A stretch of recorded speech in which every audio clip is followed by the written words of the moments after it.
Jeff loves the All-Star game so much he had to come back just in time to talk about Jose Ramirez's All-Star appearance and Stephen Quan making his first All-Star game.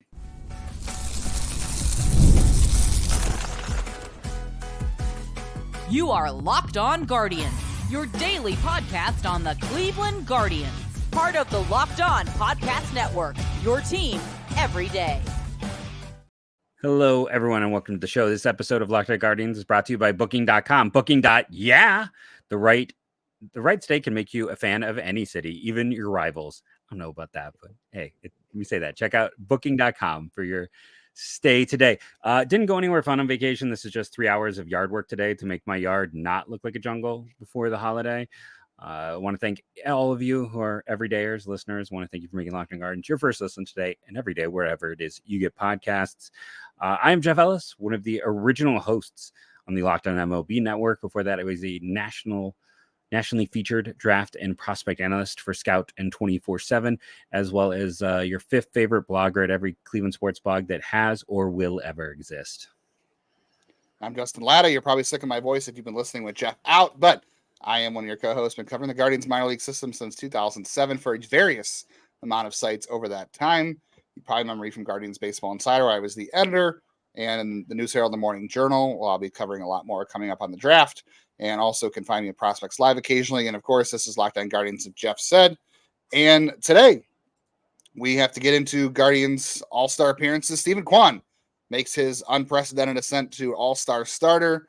We'll talk about Jose Ramirez's All-Star appearance. Again, he is on pace for a terrific year that we didn't expect, maybe. We'll talk a little about Gavin Williams' 2024 debut. It was a clunker. We won't go there too much because who wants to relive that game, to be honest? I don't think anybody does. Aaron Civale is now a Milwaukee Brewer, less than a year after Cleveland traded him. We'll talk about if Cleveland did better in that trade than Tampa and what does it mean for the trade market. And Jeff and I have a lot to talk about when it comes to the strategy and approach at 1-1. And if the whole idea of spread the wealth around is really a good idea. Here's a real quick preview on that. It's not good, and we don't like it. And here we're going to tell you why. But let's start off with Stephen Quan. I've got some numbers and stats later that'll really hammer that home. Not suitable for work, just so you know. It is suitable for work because we're PG, but it's going to make you depressed. So don't go near any sharp objects. But let's start off with Stephen Quan. Things that make us happy. Look, Stephen Quan, when he was first drafted, man, I remember he skipped Lake County, so I never saw him in person. But he got to Lynchburg, and he was kind of a slap-hitting, could hit the ball, took his walks, really good approach, solid outfielder.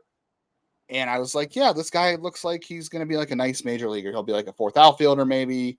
Like what happened to Miles Straw, the bad version of Miles Straw, unfortunately, I thought that might be Stephen Quan. But sometimes players surprise you, and I don't know that I could have looked at his stats from 2022, Jeff, and obviously not 2023, and I could have said, yep, this guy is definitely a future All-Star. I could not have said that. So when you and I obviously have cut our teeth on doing prospects, right? This is a great lesson in sometimes things happen that are unexpected with players, and they're fun. Like, it's always fun. It's fun to be wrong when the player exceeds your expectations, right? That's the 100%. Fun part. When you're too high on someone and they fail, you feel bad.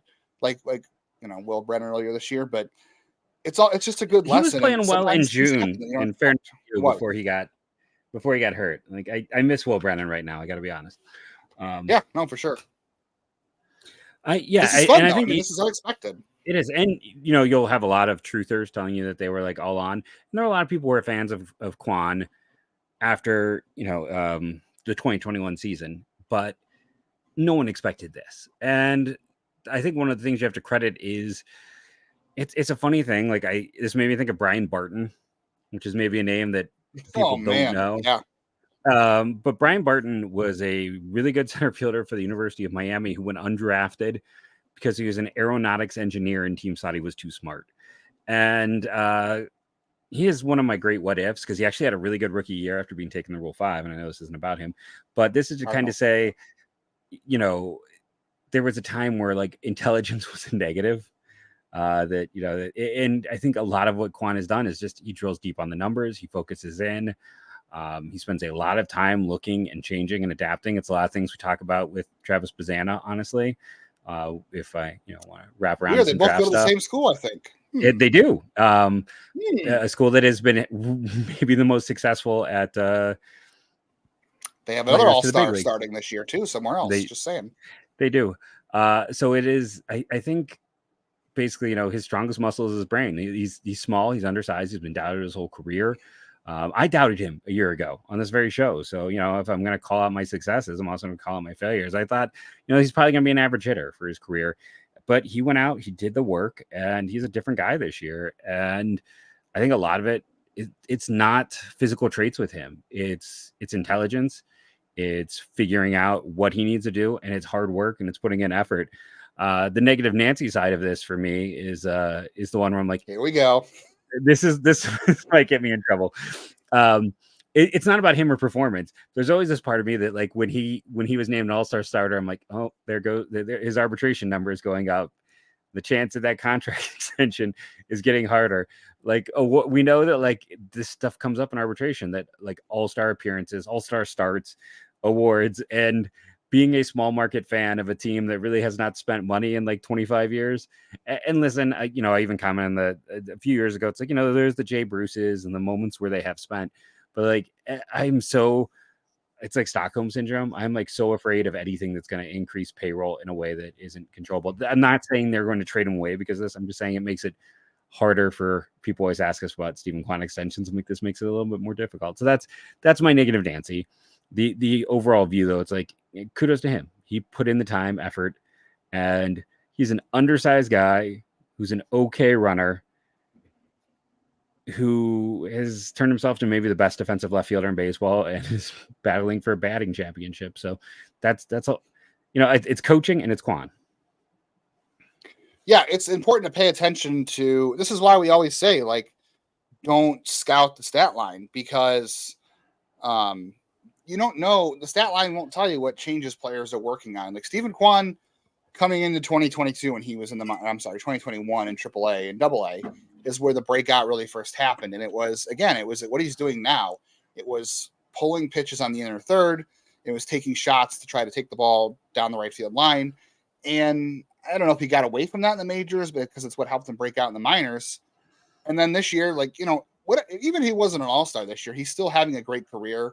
He's still a good player. If he repeats what he did in 22 and 23, this is still a good player for a good long time, because he's an outlier and he makes the most of his skills, like you said. But for him to not just be okay with, a 4.8 wins, season, not that he cares about WAR, I'm sure, but I don't think he cared. Obviously, he felt like those were great seasons, but they weren't good enough. And that's impressive in itself, because it's easy to settle for just being good. But he didn't, and it's just so funny. The philosophy was, hey, swing harder, and if you swing and miss more, that's okay. Just don't swing and miss on strike 2. Swing and miss on strike 1 or on strike 2, not strike 3. He's also walking more on top of that, so it's like he did a lot of work. His walk rate's down this year from. Is it? His walk rate is down. It is down this year from the last 2 years, which is fine. It's still fine. Feels like he's walking more to me. I don't know why. Maybe it's just like, I gotta dig deep. Maybe it's situational that it feels like, but yeah, maybe he's getting on base of late, but he is.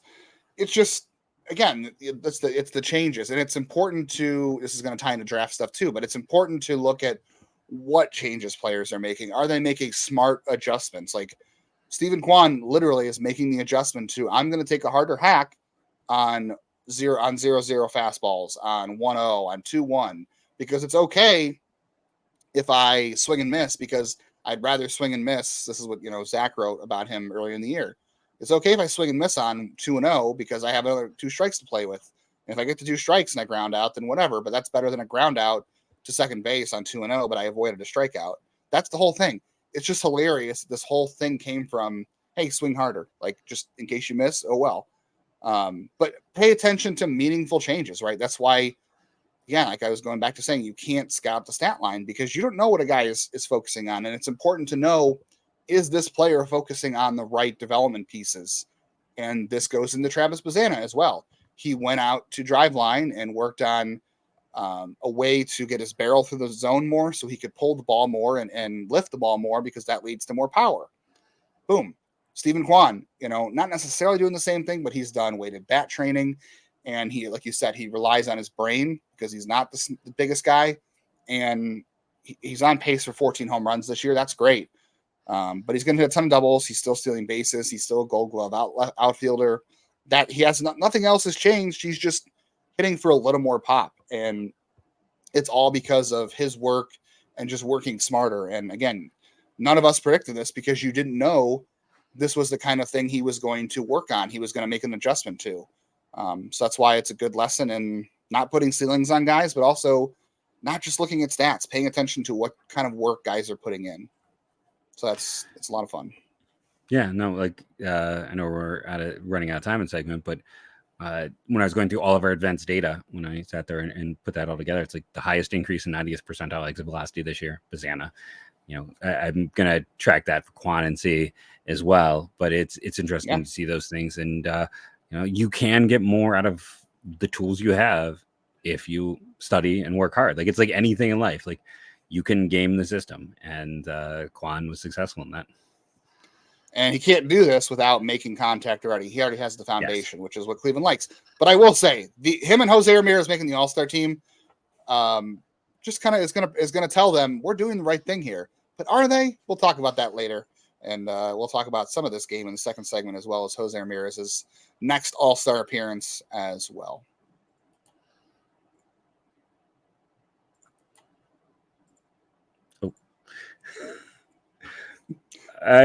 Everyone, I'm going to talk to you about our good friend and sponsor, Ibotta. Here's the thing. I just went on this family vacation, and if I was using Ibotta, I could have been saving money throughout, because you can save money on groceries, beauty supplies, even toys. I don't think I had a stop on our little tour where we did not buy a ton of toys. I mean, the average Ibotta user earns $256 per year. I could certainly use that money as well as a teacher who does not get paid in the summer. So Ibotta is going to benefit. And if you're thinking, oh, maybe it's just niche brands, small things, nope, over 1,000 retailers, including your favorite grocery stores, Lowe's, Macy's, Sephora, Best Buy, and more. 50 million users use it. This is not a fly-by-night operation over at Ibotta. So right now, Ibotta is offering our listeners $5 just for trying the app by using the code LOCKEDONMLB when you register. Just go to the App Store or the Google Play Store and download the free Ibotta app to start earning cash back, and use code LOCKEDONMLB. Again, that's LOCKEDONMLB, all caps. That's IBOTTA in Google Play or App Store, and use the code LOCKEDONMLB.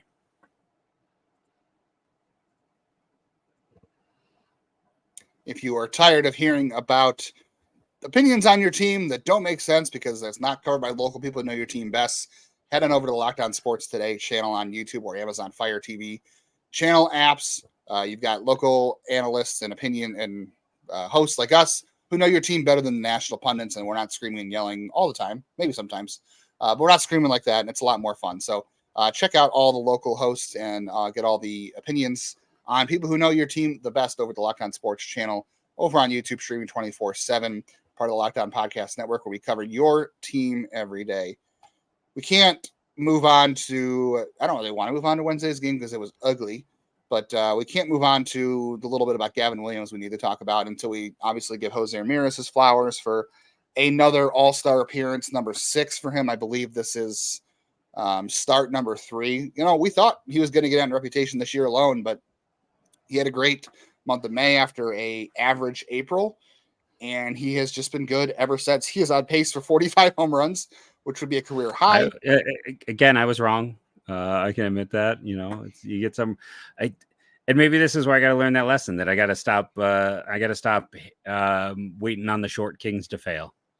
Maybe that's just no short kings. Hey, Jose Altuve, Stephen Kwan, Jose Ramirez, all 5 foot. I know. Okay, Jose is listed at 5'9". I don't know if he really is 5'9", but all 5'9" or under, and they are starting in the All-Star game for the AL this year. That's pretty cool. Shout out to the Short Kings. Yep, it's the Short Kings podcast. It should be. It's the Short Kings podcast. If you listen to, if you watch games on the MLB app, there's the one that's where they talk about like Hispanic cultures. It's the one guy from SNL who talks about being. So they should have him host like a version of the All-Star game, but the Short King format. I'm pitching SNL ideas right now. I would totally Yeah. watch the under 6 foot All-Star game. I won't watch the real one, but I would watch the under Oh 6 my foot All-Star God. game.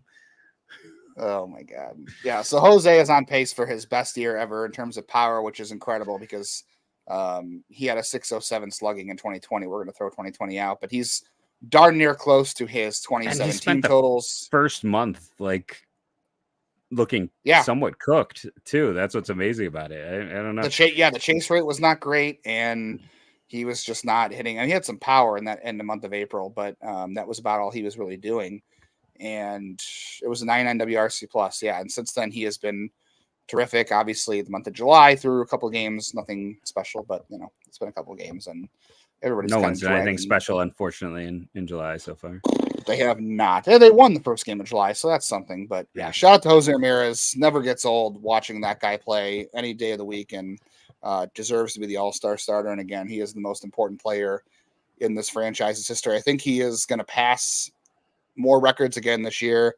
I can't believe I'm saying this, but he is going to pass Jim Thome some year for home runs, and I think he's 100 home runs away from Jim Thome. So he's going to get there eventually. And I never thought I would see that. I never thought I'd be rooting for that because Jim Thome is my OG Cleveland player of all time. I went to Cooperstown to see his induction by myself because it was that important to me. But Jose Ramirez, man, he's something else. And Class A should make the All-Star team. And he chose to stay. That's the thing. Like, he's going to set these records because he chose to stay, which we don't get to see a lot of. So, and unfortunately, that is where he is different than Jim Thome. All I'm saying is, when do we get the Jose Ramirez statue? He is on his way to Cooperstown. Just by the way this is going, he is on track. I think Jay Jaffe wrote about it something recently, and he mentioned him. So I think Jose is on his way to Cooperstown someday. Can't believe that. What a story that is.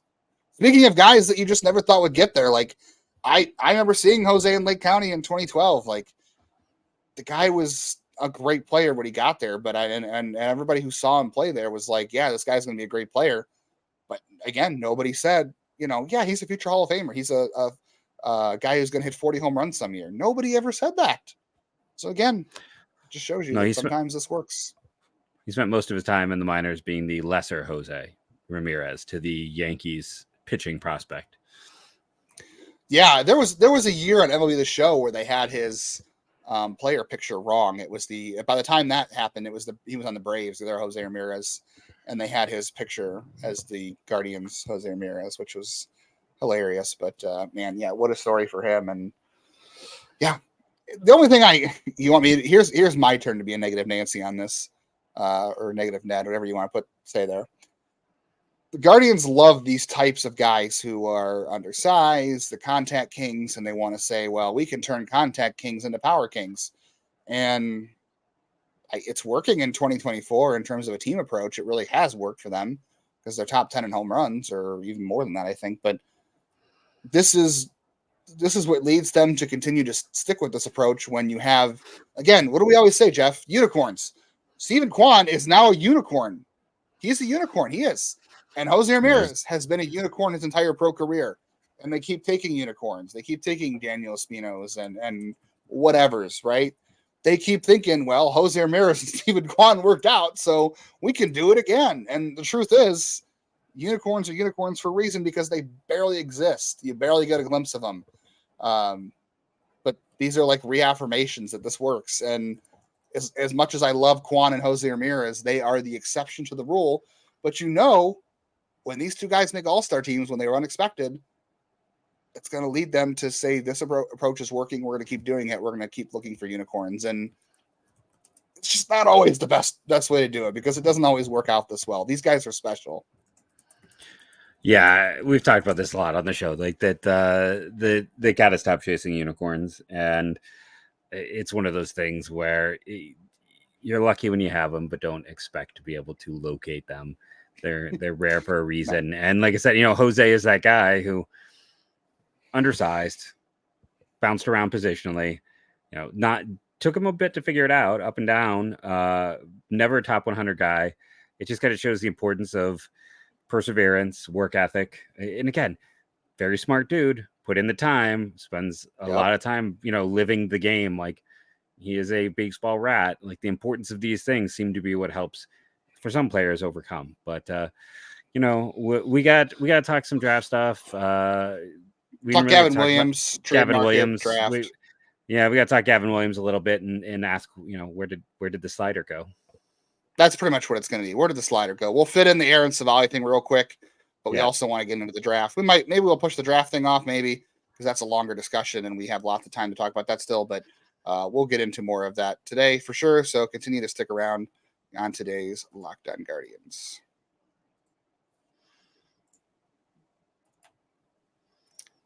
And this episode of Locked On Guardians is brought to you by Booking.com. Booking.yeah.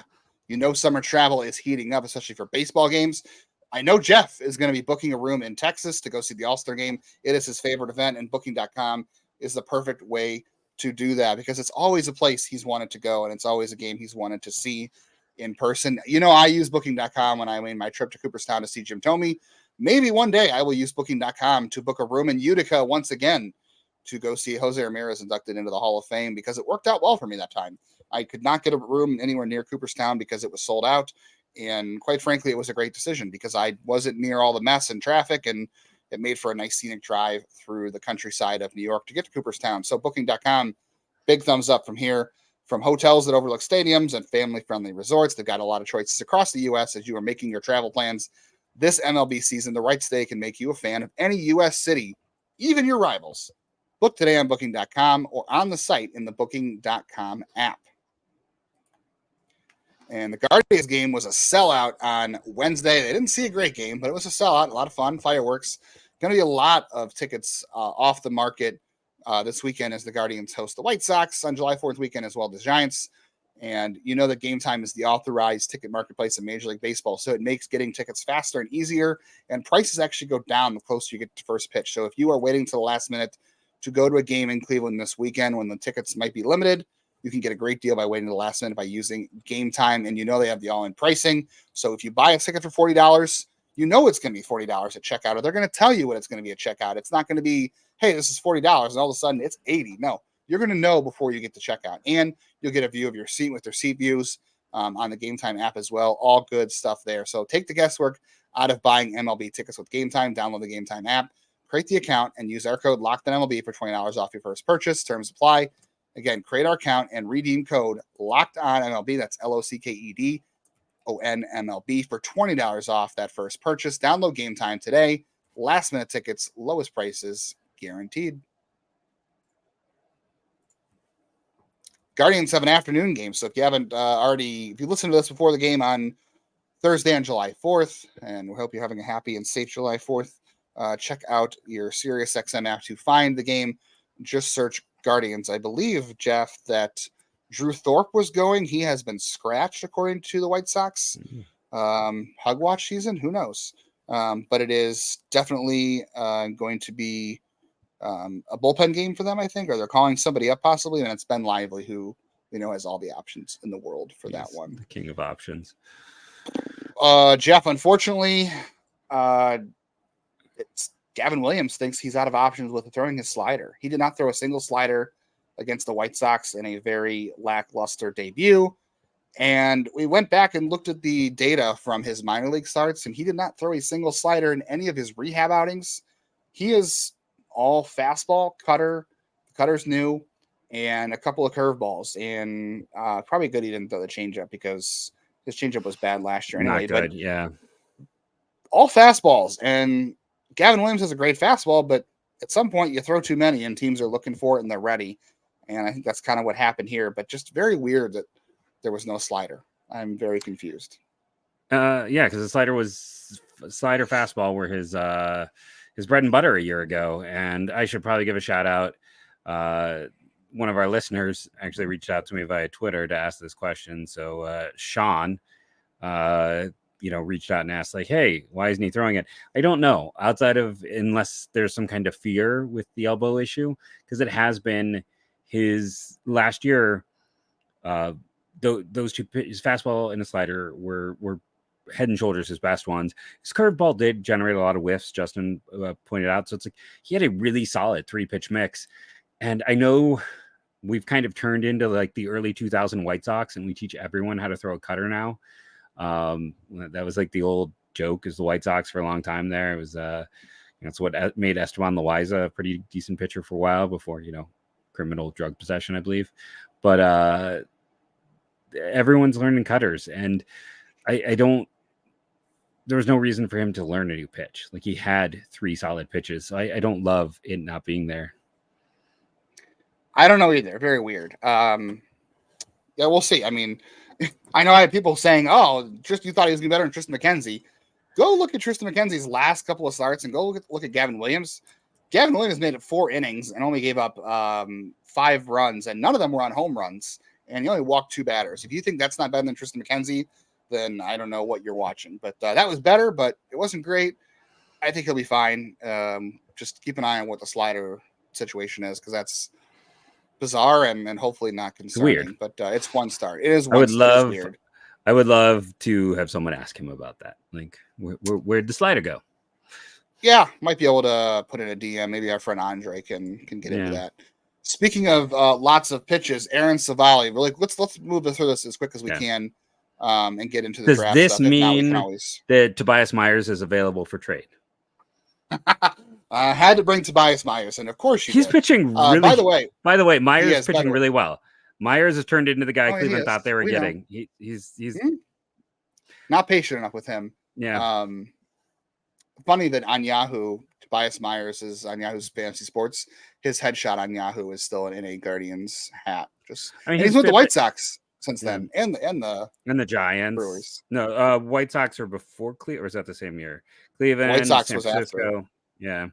I mean, the FIP isn't grand, but like the sad thing is I would definitely take Myers right now in this rotation. No, sure. So Cleveland got Carl Manzardo. We kind of discussed about, his first base. I think we had discussion off air. I forgot it blended in. We were talking about Carl Manzardo off the air, and we were saying, does his value hurt because he's a first base only? Tampa Bay traded Civale, who was not good for them since they got him, and they got a 20-year-old shortstop who is having a nice year in high A, but it's high A, and most reports suggest that he is kind of he's a contact glove guy who needs to add power to his profile. But Tampa Bay, I trust their evaluation in terms of hitters, but safe to say Cleveland got the better end of this deal. And I also want to point out, I know a lot of people are going to say, well, okay, let's offer Jose Tena for Zach Eflin or who's the other one? Eflin, and who's the other starter? Zach Littell. Littell, one of the Zachs. Offer him Jose Tena, offer him Angel Martinez, all this other stuff. I would love Eflin, and especially like there is this world where he makes so much logical sense because Bieber leaves next year, and then that $18 million gap, that's how much Eflin makes. Like, you would be literally moving. That's true. Like, just monetarily, I wanted to bring that up. But I don't necessarily think this makes Tampa Bay sellers. I do think Tampa Bay is going to make more trades. To sell, but I don't think it makes them sellers because Tampa Bay is like Cleveland. They are often opportunistic. They are not buy or sell, black or white. They do both things. I think they will take advantage of the market. And if somebody offers them a deal that, what do they call it? The deal you can't refuse. What is that? What terrible, what mom movie? Make you an offer you can't refuse. The Godfather. If they make a Godfather offer, of course they're going to take it. It's Tampa Bay. Of course they will. So I don't necessarily know that this sets the trade market because Civale was pitching horribly. So this was a good buy low for Milwaukee because they needed a starter. And I would love to sit there and say, hey, Tampa, take Angel Martinez and we'll throw in another piece and let's get Zach Littell. I would love that, but I don't necessarily know if that works because one, Tampa Bay might have valued that guy differently than they value Angel Martinez. We don't know how teams value other prospects. So they might have loved Gregory Barrios from Milwaukee, but maybe they don't love Angel Martinez. And the other thing has been trying for is they also do some very specific things in how they change hitter approaches. I need to look at his data. Yes. But if you look at Isaac Paredes, you look at Junior Caminero, you look at Jose Caballero, you look at Yandy, they are able to do some swing change stuff. So there's a situation with this. They go for guys who sometimes are glove first, but they see an easy swing change. Yeah. So they might value him differently than they value a Jose Tena or an Angel Martinez or whatever. And Cleveland has been trying for years to trade one of these middle infielders. Trust me, they have been offering guys. They know they've had to make a deal. They know they have to do this. So it's not like, no, we have to hang on to all of them. They've been trying to include somebody here to add something over the years, whether it was Sean Murphy or whatever. Don't want to go back there. But nobody is bit on those offers, and maybe it's for a reason. I don't know. But you can't just assume that Cleveland. You don't necessarily assume Tampa Bay is going to want to add another shortstop, and also Barrios doesn't take up a 40-man spot, so there's that as well. Because Tampa Bay is trying Wasn't to it bring back Gregory? Shane Baz. Is it Barrios or is it Santos? Barrios. It's Barrios. What am I thinking? They're trying to bring back Shane Baz and Jeffrey Springs off the IL from Tommy John's, so they need 40-man spots. Tampa Bay likes to trade that way to punt down 40-man decisions. So don't necessarily assume that. Yeah, don't necessarily assume that Tana or somebody is going to be a great fit for Littell. That would be great in theory, but I also, again, Tampa Bay is opportunistic. They're not black and white sellers. So I don't know if this sets the trade market so much as it is Tampa Bay moved on when they could from Civale because they had pitching depth to bring back. The interesting thing is that guy, Barrios. So he's playing well at only 20 years of age in high A. He's also got 17 doubles and 1 home run. So that is something you look for again. Now it could be a speed thing, but that is exactly what kind of Tampa's looking for in terms of swing change. He's got some things to grow into. I think, both Littell and Eflin have 1.5 years left. I think they're likely to flip one of them. I don't think they're going to flip both after flipping Civale. Correct. But it comes down to, Eflin's probably better, but maybe there's a world where they are more willing to flip him because of money. So, yeah, but I think you're right. Like, if they go and do a flip, it's probably going to be some pieces that especially because, like Eflin finished 6th in the Cy Young a year ago. He's still very good this year. Not quite as good. He's not missing quite as many bats. So I think there's a world where he's the guy they look to flip. But I do think it is probably like with one of these guys, they're going to look for specific things. And I do think it's 1 to 2 pieces who are not on the 40-man. Yeah. So I wouldn't just assume this sets the market. I know a lot of people are saying again that, just trade an infielder and get Zach Littell. I don't think that's necessarily the case here. I think this is a very unique situation where they were selling low to move on. And again, this is Tampa Bay, so they do things differently. Cleveland, and obviously Cleveland feels the same way they do on a lot of things because they've made a lot of trades, so they always match up. We unfortunately didn't get to the 1-1 stuff today. We had a lot to talk about in terms of the approach to 1-1 and why we don't like the, spend the money everywhere instead of 1-1. We'll talk about that strategy coming back on Monday. We're not here with you on Friday because of the holiday, so we appreciate you guys listening, and we appreciate you guys giving us the day off for that, and hope you all have a safe and happy 4th of July. Carson Tucker, I'll just throw this in there, was released. So that will go into our discussion on Monday. As was Adam Oler. Yeah. So there's that. Released. And as I've been saying all week, we've been working on some big interviews ahead of the draft. We'll hopefully have something to announce here on those soon. So everybody have a safe and happy 4th of July. Shout out to Dave P. Ran into him and every day at the game. He introduced himself. Happy to do that. And all have a safe holiday, and we'll be back on your feed on Monday. We might have a bonus episode coming your way, but I already have the pre-recorded. So we'll catch you on Monday with draft stuff. Yep. Thank you all for joining us. And as always, go Guardians, go.